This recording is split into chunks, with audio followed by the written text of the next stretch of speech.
Premier Doug Ford and Deputy Premier Sylvia Jones were noticeably absent at Queen's Park today, the first day of the new session of the legislature. The absence comes one day after the two were summoned to testify at Emergencies Act inquiries. Lawyers with the inquiry have both said that they refuted multiple requests to appear voluntarily.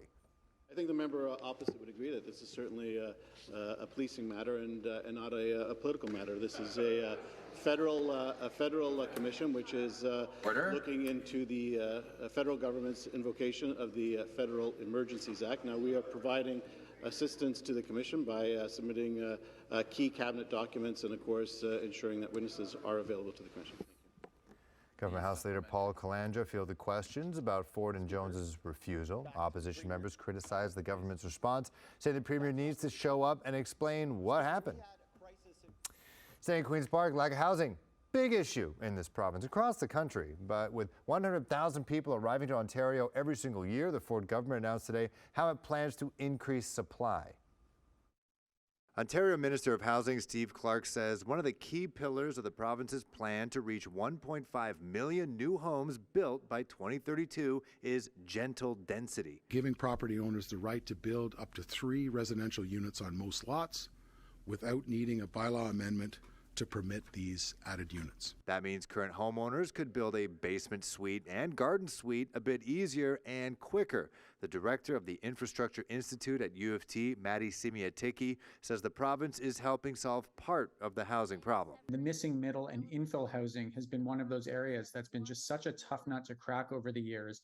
And the type of policies that are announced today go some way to start to open up and make this development more feasible and quicker to build. The Ford government is also expecting municipalities to reach 10-year housing goals. For instance, Hamilton expected to build 47,000 new homes, Oakville 33,000, St. Catharines 11,000, and Brantford 10,000 new homes. Minister Clark says in order to reach these epic goals, developers and homeowners need less institutional and financial roadblocks. We're going to be freezing, reducing, and exempting government charges.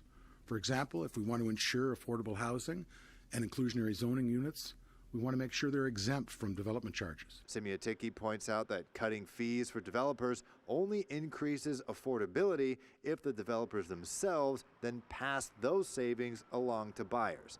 And whatever developers save on fees, municipalities will lose in terms of revenue. If you're cutting and eliminating development charges on certain types of buildings, that means there's going to be less revenue collected by municipalities, and that revenue is going to have to be made up somewhere. We know that our municipalities are struggling financially coming out of the pandemic, and so anything that cuts revenues in one place is going to be made up somewhere. Newly elected Hamilton Mayor Andrew Horvath was quick to weigh in on that prospect. This is not the time to push all of that costs onto the property taxpayer and onto the ratepayers and the people that are using, for example, the sports facilities and the recreation centers and all of the other services. It's something we have to be really concerned about.